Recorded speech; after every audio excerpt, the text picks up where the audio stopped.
وزير الشباب والرياضة كاتب بوست على صفحته مليان دباجة ورغي وعظات، ولازم طبعا نجيب سيرة مصر، لزوم الوطنية والحركات، ومصر هي أمي ونيلها جوه دمي وكده يعني. المهم إن الرغي ده كله عشان في الآخر يرمي جملة كده متغطية إن كل واحد بيدير مسؤول عن المال العام، لكن مفهوم طبعا إنه يقصد يهدد مجلس إدارة الأهلي والخطيب، عايز يحولهم لنيابة الأموال العامة بسبب إهدار المال العام، وبيلقح على الغرامات اللي ممكن تيجي على الأهلي نتيجة عدم إكمال دوري 2025. يلا بينا، إحنا موافقين يا سيادة الوزير نروح نيابة الأموال العامة كلنا مع بعضنا. يمكن نيابة الأموال العامة تقول لنا القروض اللي بتطلع من غير ضمانات دي بتطلع إزاي.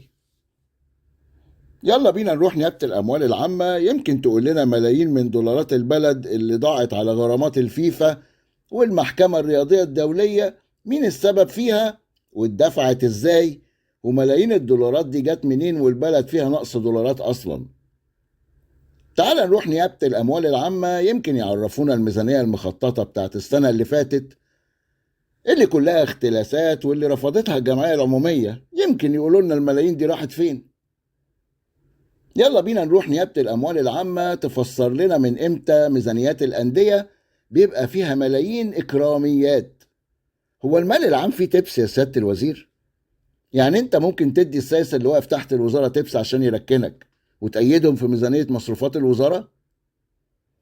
يلا بينا بسرعة، يمكن نيابة الأموال العامة تفسر لنا إزاي نسبة إعادة بيع لاعب متباع بالدولار ب3 مليون دولار، يعني نسبة إعادة بيعه ما تقلش عن 300 ألف دولار، والنسبة دي بتتكتب في العقد لصالح شركة وكلاء لاعبين خاصة مملوكة لابن رئيس النادي، مش للنادي نفسه، في سابقة هي الأولى في التاريخ. يلا بينا نروح نيابة الأموال العامة، يمكن نقدر نرجع لمصلحة الضرائب والتأمينات والأوقاف حقهم وفلوسهم اللي تعدت 2 مليار جنيه وبقالها سنين طويلة. يلا بينا نروح نيابة الأموال العامة، يمكن يقولوا لنا ال100 مليون اللي انت دعمت بيهم الزمالك من كام سنة كده وقلت ان هم من بره خزينة الوزارة، يا ريت يقول لنا جبتهم منين. يلا نروح نيابة الأموال العامة، يمكن تفسر لنا ازاي رئيس نادي يقدر يأجر محلات بعقود تمتد لسنة 2045 وبموافقة الوزارة وبالمخالفة للقانون. يلا بينا نروح نيابة الأموال العامة، أكيد عندهم تفسير لل 220 مليون اللي اتبرع بيهم تركي الشيخ للزمالك واللي مش موجودين في ميزانية النادي.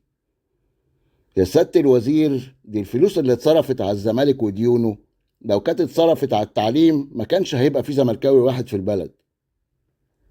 ويلا بينا نروح نيابة الأموال العامة، يمكن حد يفسر لنا الاستثمار الرياضي اللي بيصرف بالمليارات واللي خرب سوق اللعيبة في مصر بيجيب فلوسه منين، وليه مفيش قواعد اللعب المالي النظيف زي كل الدوريات المحترمة في العالم. وأخيرا يلا بينا نروح نيابة الأموال العامة، يمكن يطلعوا نتائج التحقيقات اللي اتعملت في الملايين اللي أهدرت في البعثة الأولمبية الأخيرة.